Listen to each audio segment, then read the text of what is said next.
ప్రభునందు ప్రియమైనటువంటి వారలారా, ప్రభు అయిన యేసుక్రీస్తు నామమున మీ అందరికీ శుభములు తెలియచేయుచున్నాను.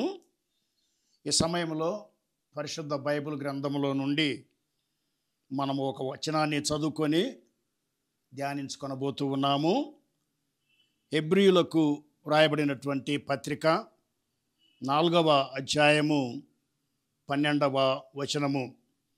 ఎందుకనగా దేవుని వాక్యము సజీవమై బలము గలదై రెండంచులు గల ఎటువంటి ఖడ్గము కంటెను వాడిగా ఉండి ప్రాణాత్మలను కీళ్లను మూలుగను విభజించునంత మట్టుకు దూరుచు హృదయం యొక్క తలంపులను ఆలోచనలను శోధించుచున్నది. ప్రియమైనటువంటి వారలారా, ఈ సమయంలో మనము ఒక ప్రాముఖ్యమైనటువంటి విషయాన్ని గురించి ఆలోచించబోతూ ఉన్నాము. ఈ హెబ్రీ పత్రిక 4వ అధ్యాయము 12వ వచనములో దేవుని వాక్యాన్ని గురించి మనము చదువుకొని ఉన్నాము. మన చేతుల్లో ఉన్నటువంటిది పరిశుద్ధ బైబిల్ గ్రంథము. ఈ పరిశుద్ధ బైబిల్ గ్రంథము క్రైస్తవ విశ్వాసానికి ప్రామాణికము. మనం నమ్మినటువంటి దేవుడు పరిశుద్ధ బైబిల్ గ్రంథం ద్వారా మనకు బయలుపరచబడ్డాడు. కనుక ఈ బైబిల్ గ్రంథము అనేటువంటిది అసలు ఎక్కడ నుండి వచ్చింది? Where did the Bible come from? అనేక మందికి ఉన్నటువంటి సందేహం ఏంటంటే, క్రైస్తవ విశ్వాసానికి సిద్ధాంతాలకు ఆధారమైనటువంటి ఈ బైబిల్ గ్రంథము ఎక్కడి నుండి వచ్చింది? పరిశుద్ధ బైబిల్ గ్రంథంలో 2 భాగాలు ఉన్నాయి. అందరికీ తెలిసినట్లుగా పాత నిబంధన, క్రొత్త నిబంధన. పాత నిబంధనలో 39 పుస్తకాలు, క్రొత్త నిబంధనలో 27 పుస్తకాలు. ఈ మొత్తము 66 పుస్తకాలు కలిపి బైబిలు అనేటువంటిది మనము అర్థం చేసుకుంటూ ఉన్నాం. ప్రపంచంలో ఉన్నటువంటి మానవులందరిలో కూడా ఎక్కువ మంది చదివేది, ఇష్టపడేది బైబిల్ గ్రంథం. ఆ విషయాన్ని గురించి ప్రత్యేకముగా చెప్పవలసినటువంటి అవసరత ఏమీ కూడా లేదు. ఈ గ్రంథము సుమారు 2400 భాషల్లోనికి తర్జుమా చేయబడింది. అంత మాత్రమే కాకుండా కొన్ని కోట్ల ప్రతులు అచ్చువేయబడి పంచబడుతూ ఉన్నది. నేటికి కూడా ఈ పరిశుద్ధ బైబిల్ గ్రంథాన్ని చదివేవారు ప్రపంచంలో ఎక్కువ సంఖ్యలో ఉన్నట్లుగా మనం చూస్తూ ఉన్నాం. అలాగైతే ఇలాంటి అద్భుతమైనటువంటి ఈ గ్రంథాన్ని ఎవరు రాశారు, ఎప్పుడు రాశారు అనేటువంటిది మనందరం కూడా తెలుసుకోవాల్సినటువంటి విషయమై ఉన్నది. పాత నిబంధన పుస్తకాలను హెబ్రీ భాషలో గ్రంథకర్తలు వ్రాసినట్లుగా మనకు అర్థమవుతూ ఉంది. హెబ్రీ భాష మాత్రమే కాకుండా ఆయా పుస్తకాల్లో కొన్ని అధ్యాయాలు అరామిక్ భాషలో కూడా వ్రాయబడింది.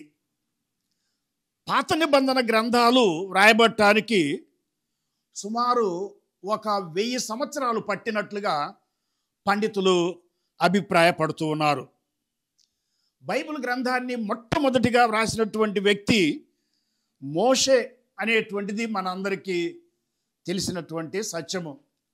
ఆదికాండము, నిర్గమకాండము, లేవీకాండము, సంఖ్యాకాండము, ద్వితీయోపదేశ కాండము, ఈ పంచ గ్రంథాలను మోషే అనేటువంటి దైవజనుడు రాసినట్లుగా మనం చూస్తున్నాం. మోషే రాసినటువంటి ఈ గ్రంథాలు బ్రాంజ్ ఏజ్లో, అంటే కంచు యుగములో, కాశ్య యుగములో తరువాత క్రీస్తుకు పూర్వము 1500 సంవత్సరముల నుండి 1200 సంవత్సరాల కాల మధ్యలో వ్రాయబడినట్లుగా మనకు అర్థమవుతూ ఉంది. మోషే రాసినటువంటి ఈ గ్రంథాల్లో మరి సృష్టి యొక్క క్రమాన్ని గూర్చి, నోవాహు యొక్క జలప్రలయాన్ని గూర్చి, దేవుడు అబ్రహామును పిలవటాన్ని గూర్చి, అబ్రహాము యొక్క ప్రయాణాలను గూర్చి, ఇంకా అనేకమైనటువంటి విషయాలు మోషే రాసినటువంటి ఈ గ్రంథాల్లో మనము చూస్తూ ఉన్నట్లుగా మనము జ్ఞాపకం చేసుకుంటూ ఉన్నాం. మరి మోషే కంటే ముందుగా జీవించినటువంటి అబ్రహాము ఆ సృష్టిని గూర్చి తానైతేమి తన తాత ముత్తాతలైతేమి చెప్పినటువంటి విషయాలు ఒక తరము నుండి ఇంకొక తరం వారికి మరి అందించబడి ఉండవచ్చును. అయితే దేవుని సృష్టి క్రమం అంతటిని గూర్చి దేవుని ఆత్మ ప్రేరేపణ క్రింద మోషే గ్రంథస్థము చేశాడు. ఈ సృష్టిని గురించి ఒక తరము నుండి ఇంకొక తరం వారికి సమాచారము అందించబడ్డ ఈ సృష్టి యొక్క క్రమాన్ని గురించి దేవుని యొక్క ప్రేరేపణ క్రింద మోషే వ్రాసినట్లుగా మనం చూస్తూ ఉన్నాం. పాత నిబంధనలో మొదటి 5 పుస్తకాలను పంచగ్రంథాలు అన్నారు. ఆ తర్వాత యెహోషువ గ్రంథం నుండి ఎస్తేరు గ్రంథం వరకు చరిత్ర పుస్తకాలు అన్నారు. ఆ తర్వాత యోబు గ్రంథము నుండి పరమగీతాల వరకు కావ్య గ్రంథాలు అన్నారు. ఆ తరువాత 17 పుస్తకాలు పెద్ద ప్రవక్తలు, చిన్న ప్రవక్తలు అని పిలువబడ్డాయి. క్రొత్త నిబంధనలో 27 పుస్తకాలు.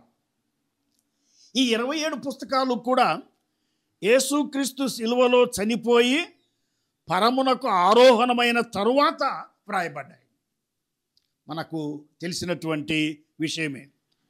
ఆ కాలంలో యూదుల ప్రాంతాలు హేరోదు కుటుంబం నుండి వచ్చిన వారి క్రింద మరియు రోమియుల పరిపాలన క్రింద ఉండినట్లుగా మనము చూస్తూ ఉన్నాము. ఆ కాలంలో క్రొత్త నిబంధనలో ఉన్నటువంటి పుస్తకాలు గ్రీకు భాషలో వ్రాయబడ్డాయి. కొన్ని పదాలు మరి కొన్ని వచనాలు అరామిక్ భాషలో వ్రాయబడినట్లుగా మనం చూస్తున్నాం. అనేక మంది పండితులు క్రొత్త నిబంధనలోని పుస్తకాలను యేసుక్రీస్తు పునరుత్థానము తర్వాత ఆరోహణము తర్వాత సుమారు 20 సంవత్సరాలకు అపోస్తలుడైనటువంటి పౌలు రచించాడని విశ్వసిస్తూ ఉన్నారు. క్రొత్త నిబంధనలోని పుస్తకాలు క్రీస్తు శకము 65వ సంవత్సరము నుండి 90వ సంవత్సరము లోపు వ్రాయబడినట్లుగా మనము జ్ఞాపకము చేసుకుంటూ ఉన్నాం. మరి ఈ బైబిల్ పుస్తకాలన్నీ కూడా ఆ దినాల్లో మరి దేని మీద రాశారు అనేటువంటి విషయాన్ని గురించి మనము ఆలోచన చేసినట్లయితే ఈ పరిశుద్ధ బైబిల్ గ్రంథము తెలియపరిచేది ఏంటంటే బైబిల్ను రాసినటువంటి గ్రంథకర్తలు ఈ బైబిల్ గ్రంథాన్ని ఎజీకియేలు గ్రంథము 4:1 ప్రకారము పెంకుల మీద రాశారు. మరి నిర్గమకాండము 24:12 ప్రకారము కొంతమంది మోషే రాతి పలకల మీద రాశారు. నిర్గమకాండము 28వ అధ్యాయము 36వ వచనం ప్రకారము మేలిమి బంగారు రేకుల మీద వ్రాశారు. తర్వాత ప్రకటన గ్రంథము 5:1 ప్రకారము పెపైరస్ చెట్టు బెరడు మీద, అంటే అది ఒక కాగితముగా తయారు చేయబడి మరి దాని మీద వ్రాశారు. ఆ తర్వాత మరికొన్ని పుస్తకాలు వ్రాసేటప్పుడు వెల్లము అంటే ఆవుదూడ చర్మము నుండి చేయబడిన చర్మపు కాగితాల మీద 2 తిమోతి 4:13లో పౌలు ఆ మాట తెలియపరుస్తూ ఉన్నాడు. కనుక బైబిల్ పుస్తకాలు ఆయా రీతులుగా వ్రాయబడినట్లుగా మనం చూస్తూ ఉన్నాం. ఒరిజినల్గా భవిష్యత్తు కొరకు లేఖనాలను కాపీ చేసి దాచి ఉంచవలసినటువంటి అవసరత ఉండింది. ఎందుకంటే సిరాతో వ్రాయబడినటువంటి మరి వ్రాతలు వెలిసిపోతాయి.